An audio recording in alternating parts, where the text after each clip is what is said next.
Are you in an impossible situation or facing an impossible task? How do we respond when all seems lost? Well, today I want to share an impossible life that was filled with God, seeing God do the impossible. I really want to focus in on one impossible and powerful man, one amazing and powerful God, and what we can learn about handling trials through 7 godly responses Daniel used and 7 ways we can respond in difficult situations. Yes, this impossible man I'm talking about is King Nebuchadnezzar. We know from history and from scriptures that King Nebuchadnezzar was a volatile, cruel, unreasonable, self focused king with immense and seemingly unlimited power. Seemingly is the key word here. In fact, Nebuchadnezzar thought he had unlimited power. He could do whatever he wanted. We see this all through scripture. All through the scriptures that he shows up in. He has taken Daniel and all the other princes of the land captive. He's made them eunuchs. He has now dictated their lives. Um, but beyond that, we see that in Daniel 1 chapter 1 verse 10, the prince that's put over Daniel and his friends is afraid for his life. In fact, let me grab my Bible here. When Daniel requests that they be given pulse and water instead of all the king's meat and the wine and all of that stuff, he says in verse 10, and the prince of the eunuchs said unto Daniel, I fear my lord the king, who hath appointed your meat and drink. For why should he see your faces worse liking than the children which are of your sort? Then shall ye make me endanger my head to the king. He wasn't just like, oh, the king's not going to like this. I'm going to get yelled at. No, he's like, you're going to endanger my head. In Daniel 2:25 or 2 verse 5, we see that King Nebuchadnezzar demands the impossible, and refusal to do so, to do the impossible, means death. Um, I've had a dream. I don't remember what it is, but I want you to tell me the dream, and I want you to tell me what it means. And they're like, the wise men are like, King, tell us the dream and we'll tell you what it means. And he's like, it's gone from me. You know this. Um, Tell me what it means and tell me what it is and what it means. And if you don't, you're all going to die. All of my wise men in the land. And they tell him there is no ruler on earth who would ask this of his people because it's impossible. In Daniel 3:18 through 20, when he builds the golden statue and he calls everybody and says, you bow down to this idol that I've made, he already has a furnace hot and ready. He's like prepared. It's supposed to be a deterrent for any rebellion. You bow or you burn.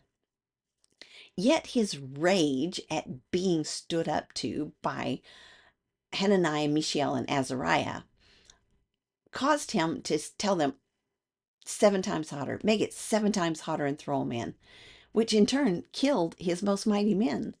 My grandmother would call this cutting your own nose off to spite your own face. This is just the kind of man that he is. And he's the man who seems to have control over Daniel and his friends. Seems to have. The appearance of things is not always the truth. Because on the other side of the equation, we have God. God is holy, just, merciful, mighty, able to do the impossible, wise, patient, and he truly has unlimited power. And these are just some of the attributes that we see in this passage here.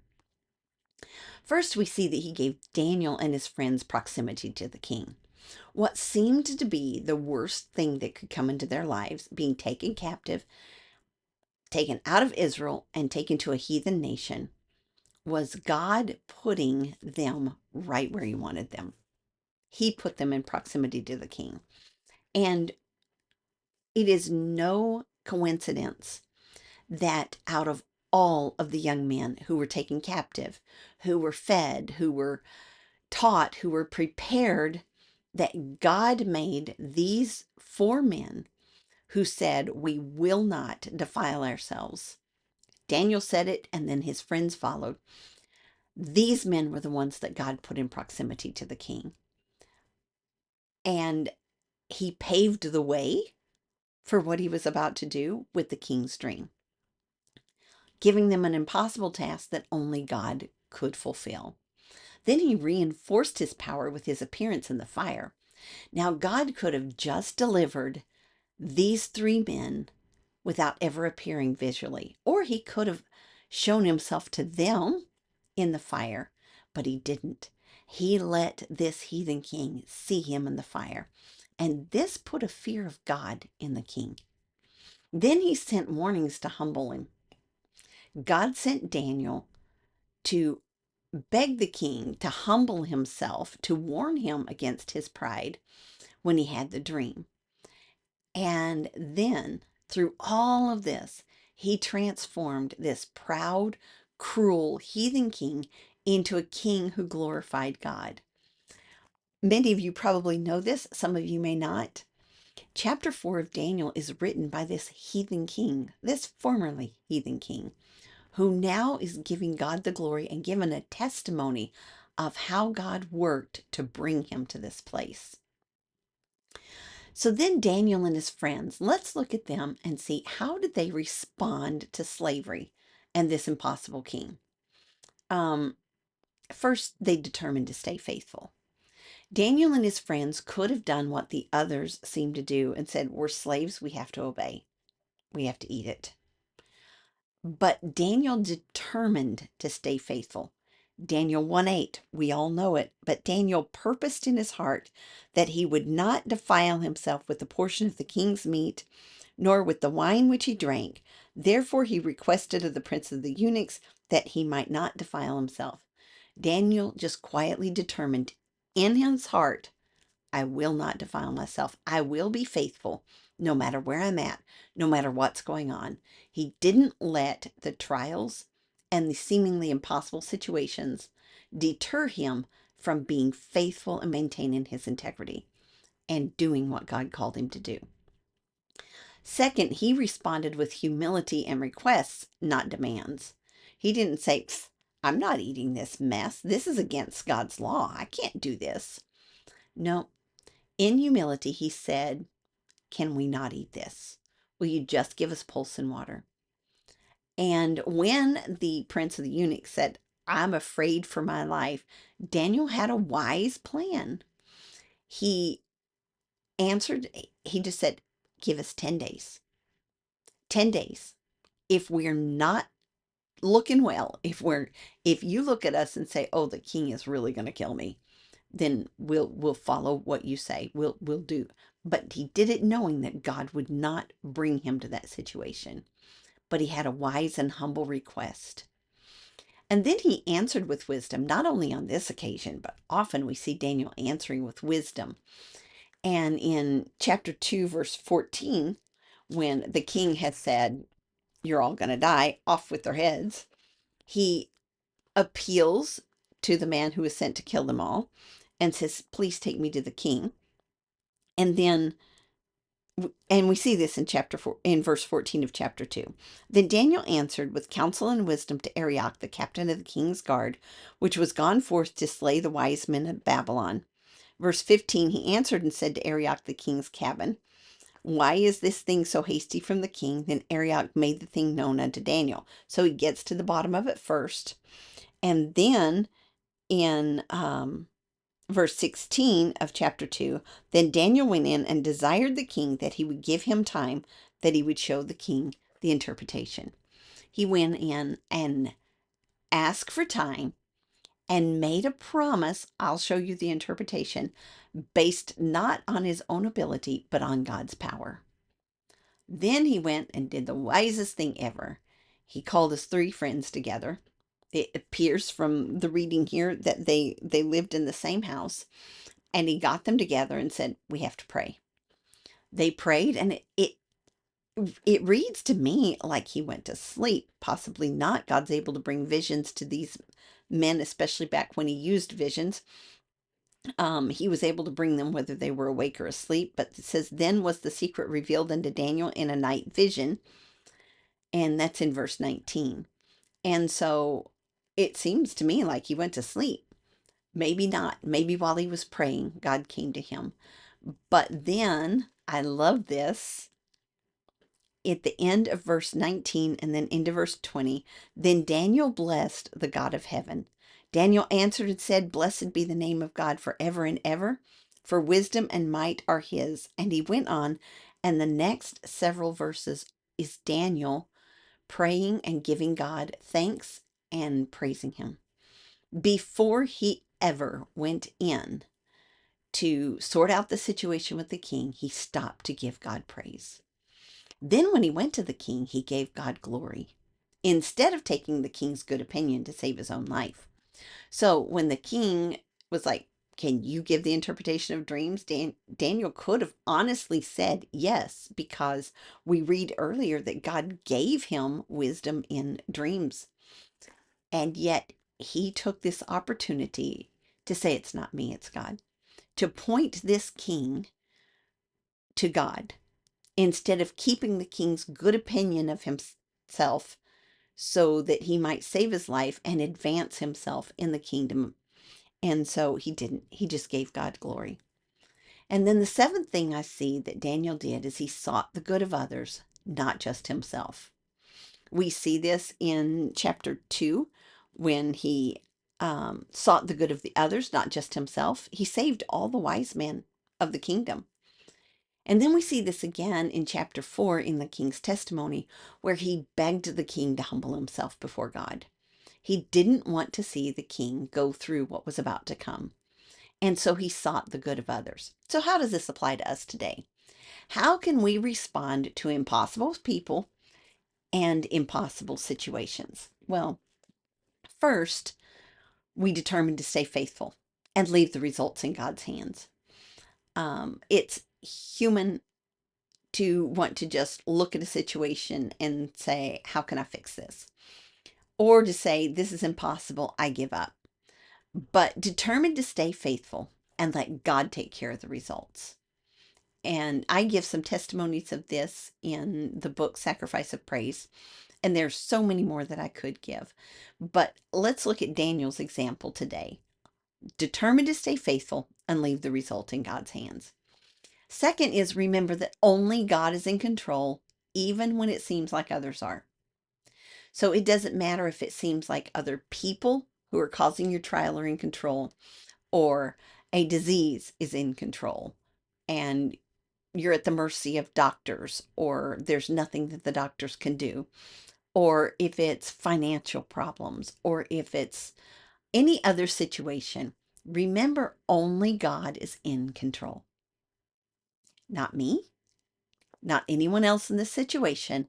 God is in control. With that focus, we can rest in our trials, and we can have peace in the middle of our trials, knowing that He is working it out. Third is make requests instead of demands. It is easy to listen to the world, and when they say you have to stand up for yourself, and you just tell them what you're going to do, and you tell them what they must do, and that's not what God says. There's a time to set a boundary and say, I'm not doing this. Daniel said, I'm not defiling myself. But then that was to himself and God. That was a vow he made. And then he made a request to the prince of the eunuchs instead of a demand. He made a request to Arioch, please take me to the king. He made a request to the king, will you give me time and I will give you the answer to your dream. Make requests instead of demands. My grandmother used to say, you catch more flies with honey than you can with vinegar. Our spirit makes a huge difference in what happens when we make requests or we make demands. Demands closes doors. Requests, wise requests especially, humble and wise requests, open more doors than we would ever dream. And a lot of that, I believe, is because God says He resists the proud and gives grace to the humble. And so be humble, make requests. The fourth thing we can do is ask for wisdom and determine to respond in wisdom instead of reacting in the flesh. So James says, if any man lack wisdom, let him ask of God, which giveth to all men liberally, and upbraideth not. If we don't know what a wise response is, stop and ask God for wisdom. And then determine to respond in wisdom instead of reacting in the flesh. Our pastor did a really good message on this a couple of Wednesday nights ago. And this reacting and responding, a base response, a better response, and a best response. And the best response is one that comes from a place of walking in wisdom, walking in the Spirit, and letting God direct our paths and our responses to other people and to situations. The fifth thing is seek the good of others. Don't get self-focused. It is easy when we are in the fire to be self-focused. Don't let that happen. Seek the good of others and seek God's glory and God's will in a situation, and don't get self-focused. The sixth thing we can do is ask God for the impossible, trusting He will do what is right. Now, we don't know if Daniel ever requested that he could go back to Israel or not, but we know he didn't go. We know that God did not deliver Daniel from certain things. And yet, there were things he did do that Daniel asked for.